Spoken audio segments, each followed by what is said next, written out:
안녕하세요. 오늘도 사연살롱을 찾아주셔서 감사합니다. 30대 중반 돌싱녀입니다. 그저 평범한 직장인이었던 제가 회사의 CEO가 된 이유는 아이러니하게도 파렴치하게 저를 쫓아낸 시댁 식구들 때문이었어요. 아버지의 사업 위기와 그로 인해 이혼을 할 수밖에 없었던 제 사연 한번 이야기해 볼게요. 어린 시절부터 저는 뭘 보면 만져보고 분해해봐야 직성이 풀리는 호기심 강한 소녀였어요. 그러다 보니 허구한 날 집안 물건들 깨먹고 고장내기 일수라 엄마에게 등짝을 꽤나 맞았었죠.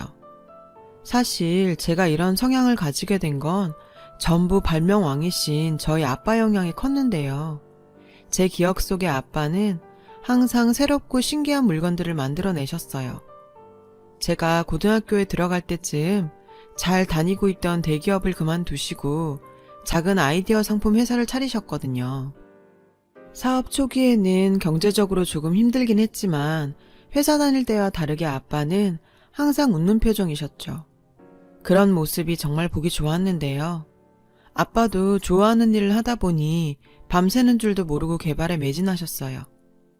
회사 설립 3년 만에 연매출 10억을 낼 만큼 건실한 회사가 되었어요. 회사가 자리 잡고 경제 사정이 조금 나아지자 아빠는 저를 부르셔서 제 진로에 대해 이야기하게 되었습니다. 미나야, 나는 네가 좀 더 큰 물에 가서 세상을 넓게 보는 아이로 컸으면 좋겠구나. 아빠는 저에게 학교 공부하라는 소리는 한 번도 하신 적 없었어요. 하지만 제가 살아갈 시대는 글로벌 시대라며 외국어 공부의 필요성을 어릴 때부터 말씀하셨었죠. 특히 중국이 강대국으로 떠오를 거라며 중국어를 배울 것을 강조하셨던 덕에 중국어 하나만큼은 자신 있었던 저는 대학을 중국어로 가게 되었어요. 중국에서의 다양한 경험은 제 인생에 정말 큰 자산이 되었습니다. 4년간의 유학 생활을 마치고 돌아온 저는 무역회사에 입사하게 되었어요. 당시 중국과의 무역이 활발해지던 때라 제 중국어 능력은 회사에서 꼭 필요한 부분이 되었어요. 창립 이래 최연소 여성 팀장 자리까지 오르게 되었죠. 하지만 그런 고속 승진이 마냥 좋은 것만 있는 건 아니었어요. 너무 빠른 승진 덕에 회사 내에 저를 시기 질투하는 사람들이 꽤나 있었거든요. 김미나 팀장 정체질에서 그 어린 나이에 그 자리까지 갔다더라. 빼기는 낙하산이라더라. 등등 근거도 없는 루머들을 퍼뜨렸고 마땅히 해명할 기회도 없이 소문은 마치 사실처럼 굳어진 부분이 많았어요. 제 뒷담화하는 것까지 뭐 어떻게 할 방법은 없었죠.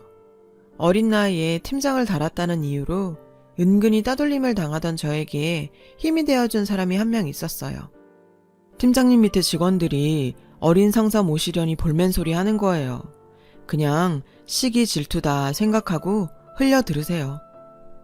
저희 팀 대리였던 그는 제가 나이 어린 팀장이지만 저를 항상 존중해줬어요. 직원들의 은근한 따돌림에 상처받을 때마다 친한 오빠처럼 저를 위로해주곤 했습니다. 그런 모습에 저도 모르게 그에게 많이 의지하게 되었는데요. 하지만 그때까진 그저 회사 동료의 관계일 뿐 어떤 사적인 감정도 없었어요. 회사에서 마련한 워크숍에서 저희 관계는 이전과는 조금 달라지게 되었어요. 워크숍 후 숙소에서 바베큐 파티를 하기 위해 마트를 가다 지갑을 놔두고 온 걸 알고 숙소로 다시 들어가는 순간 팀원들의 대화를 듣게 되었습니다. 진짜 꼴에 팀장이라고. 나이도 어린 게 팀장님 해주니까 진짜 지가 잘나서 그런 줄 아는가 봐. 낙하산 주제에. 팀장 승진 밀린 뒤로 저에게 악담만 해대던 권 과장님께서는 제 뒷담을 신나게 하고 있었죠. 다른 팀원들도 하하호호 하면서 조롱에 동참하고 있었어요. 평소 제가 뒷담화의 대상이라는 건 알고 있었지만 이렇게 직접 들으니 손발이 부들부들 떨릴 정도였죠.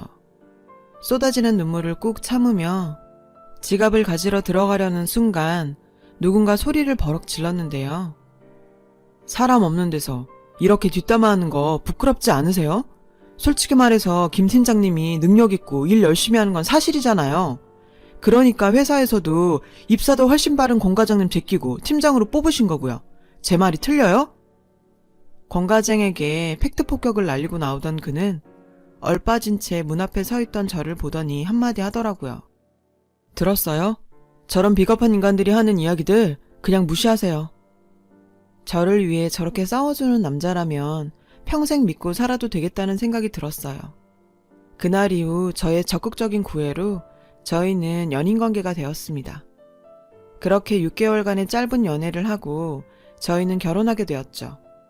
사실 결혼하기 전에 1년은 만나봐야 하지 않냐는 주변의 만류에도 불구하고 빠르게 결혼을 선택한 데는 시어머니의 영향이 컸어요.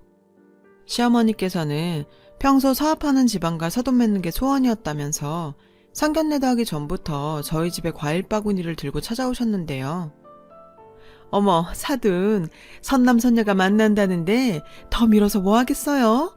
빨리 결혼시키는 게 어떠세요? 너무 적극적인 시어머니의 행동에 저희 부모님은 당황하긴 했지만 시어머니의 모습을 보니 딸이 시집살이는 안 하겠다 싶어서 결혼을 허락하시게 되었습니다. 시어머니의 친구분들 중에 사업하시는 분들이 많다 보니 늘 사업하는 집안을 부러워했다고 하더라고요. 그 때문인지 결혼 후 저희 집안 사업은 시어머니의 자랑거리가 되었죠. 동소엄마, 며느리 집 사업한다면서? 그래, 우리 사돈도 사업하셔. 우리 며느리 외동딸인데 나중에 회사 물려받지 않겠니? 친구들과 모임에서도 여지없이 저희 집안 이야기로 친구들의 부러움을 받는데 한껏 신나하셨어요. 늘 친구들 모임하면 저를 불러서 자랑하시곤 하셨죠. 가끔은 제가 민망해질 정도로 아빠나 저를 추켜 세우셔서 난감할 때도 있었지만요. 하지만 이런 행복도 그리 길게 가지는 못했어요. 결혼 후 갑자기 아빠 회사가 어려워지면서 부도 위기에 몰리게 되자 시댁 식구들의 태도가 180도 바뀌더라고요. 어떻게든 부도는 막아보겠다고 제 적금도 깨고 회사 다니면서 모아온 돈까지 보태도 택도 없었고 여기저기 손 벌리다가 결국 시부모님께도 부탁드리게 되었어요. 시어머니는 정말 야속할 정도로 냉정하게 구셨어요. 너희 아버지는 회사를 어떻게 운영하셨길래? 건실한 회사라고 해서 믿고 있었는데 이게 도대체 무슨 꼴이니? 그리고 얘야, 가족끼리는 돈 거래하는 거 아니다. 뒷일이 어떻게 될 줄 알고 돈을 빌려주니? 그리고 얼마 뒤 남편은 저에게 이혼 서류를 내밀었는데 정말 뒤통수가 얼얼해지더라고요. 우리 여기서 깔끔하게 헤어지자. 장인어른 일은 안타깝지만 결국 당신이 물려받아야 할 빚이고 나는 그거 갚을 자신이 없어. 자기야, 우리 아빠 그렇게 쉽게 무너지실 분 아니야. 회사 정리하면 빚이란 게 생길 이유도 없고 말이야. 이렇게 어려울 때 당신까지 왜 이래. 가족이면 힘들 때 옆에 있어줘야 하는 거잖아. 안 그래도 머리가 복잡해 죽을 지경이었는데 남편이 이혼 통보는 저를 무너지게 만들었습니다. 뒤이은 시어머니의 잔인한 진심을 듣고 나니 이혼하지 않을 수가 없었어요. 얘야, 물 빠지는 난파선에 함께 타고 있자는 건 너무한 거 아니니? 내가 우리 동수랑 너 결혼시킨 가장 큰 이유가 너희 아버지 회사였는데 지금 이 꼴난 거는 우리도 피해자야, 피해자.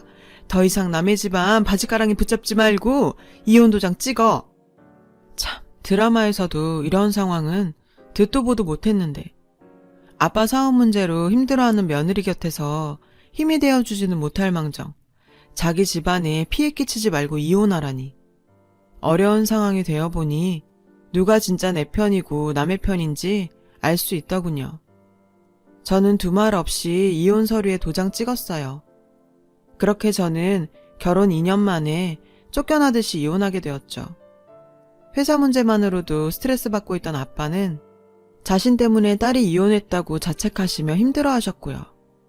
정말 저렇게 두다간 무슨 큰일이라도 날 것 같아서 아빠 옆에서 힘이 되어드리기 위해 앞날이 보장되었던 회사 생활을 정리하고 아빠 일을 돕기로 결정했어요. 퇴사 이후 아빠 옆에서 일을 시작했습니다. 어찌어찌 부도 위기는 넘겼지만 정말 막막하기 그지없었어요. 경영 위기를 겪으면서 회사 이미지도 엉망이 되고 거래처들도 다 등을 돌린 상황에서 창고에 재고만 쌓여가고 있는 상황이었죠. 정말 한숨도 못 자고 몇 날 며칠을 고민한 끝에 중국 유학 시절 알고 지내던 친구에게 조언을 얻어 중국 거래 사이트에 저희 물건을 올려보기 시작했습니다. 하지만 기대와 다르게 하루에 주문이 한 건도 안 들어온 날이 더 많을 정도였어요. 아빠도 점점 지쳐가고 가치가 더 떨어지기 전에 회사라도 정리해야 되는 게 아니냐는 말이 나올 때쯤 기적 같은 일이 벌어지기 시작했는데요. 미나야, 이게 무슨 일이니? 주문이.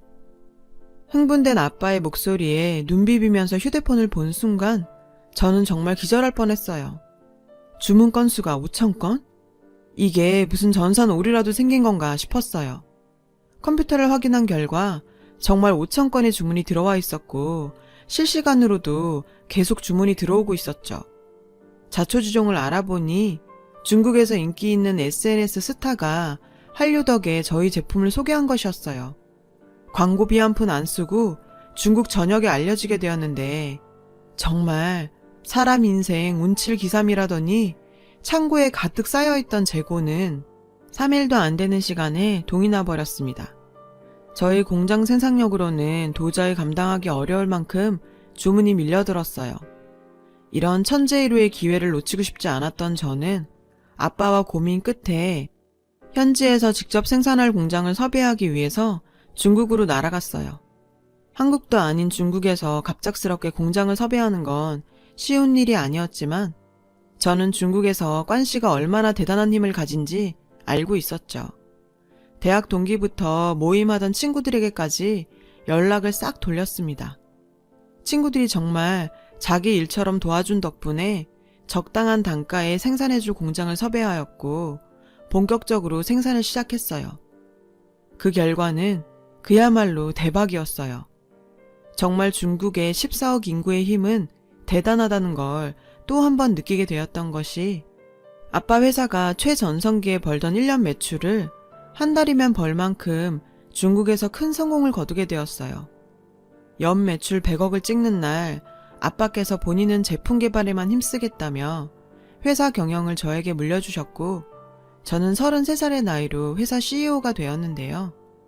CEO가 된 후 제 삶은 1년의 반 이상은 중국에서 보낼 만큼 바쁜 생활을 했어요. 어느 날 아버지 생신에 맞춰서 한국으로 돌아온 저는 선물을 사러 백화점을 들렀는데 익숙한 누군가가 저를 부르더군요. 너 혹시 미나니? 어머, 오랜만이구나. 돌아본 그곳엔 전 시어머니와 젊은 여성분 한 분이 서 있었어요. 아, 네, 오랜만이네요. 너는 아무리 전 시어미라고 해도 그런 떨떠름한 태도는 뭐니? 행색을 보아하니 너희 아버지 회사 망하고 고생 좀 한 것 같구나. 인사해라. 이번에 동수랑 재혼하게 될 내 새며느리다. 제가 공항에서 바로 나와서 추리링에 모자 푹 눌러쓰고 갔었거든요. 저를 위아래로 훑어보더니 기어코 악담 한마디 하시는 거예요. 왜 전남편 재혼 상대까지 인사를 시키는 건지. 저런 인간 더 이상 상대하기 싫어서 무시하고 지나가려는데 둘이서 저를 보면서 낄낄대면서 웃는 모습을 보니 참을 수가 없더라고요. 에휴, 당신 같은 인간이랑 다시 말하기 싫어서 그냥 지나가려고 했는데 아가씨, 이 인간들이 어떤 인간들인 줄 알고 결혼하려는 거예요? 내가 왜 그 남자랑 이혼한지 이야기 안 해주던가요? 그건 그쪽이 바람피다 걸려서 쫓겨난 거 아니에요? 염치가 있으면 사람이 그러면 안 되죠. 무슨 뚱딴짓 같은 소린지. 내가 바람을 펴? 혹시 그쪽 집도 사업해요? 이 아주머니 사업하는 집안 엄청 좋아하는데 우리 아빠가 자수성가해서 존경스럽니 뭐니 하더니 회사 조금 어려워지니까 바로 피해주지 말고 이혼하라던데요. 그래서 이혼했어요. 제가 염치 없을 일 있나요? 제 이야기를 듣더니 그 아가씨의 얼굴은 당황한 듯 울그락불그락 했어요. 전 시어머니 역시 당황한 듯 자리를 뜨려고 하더라고요. 너 지금 무슨 소리 하는 거니? 지금 너희 회사 망했다고 우리 아들한테 누명 씌우는 거니? 얘야, 가자. 잠깐만요. 어딜 가시게요? 제 이야기 아직 안 끝났어요. 사람 불러 세웠으면 그 사람 얘기도 들어야죠. 나 당신한테 고마운 거 있어요. 당신들 덕에 제가 이렇게 살고 있으니까요. 여기요, 제 명함이에요.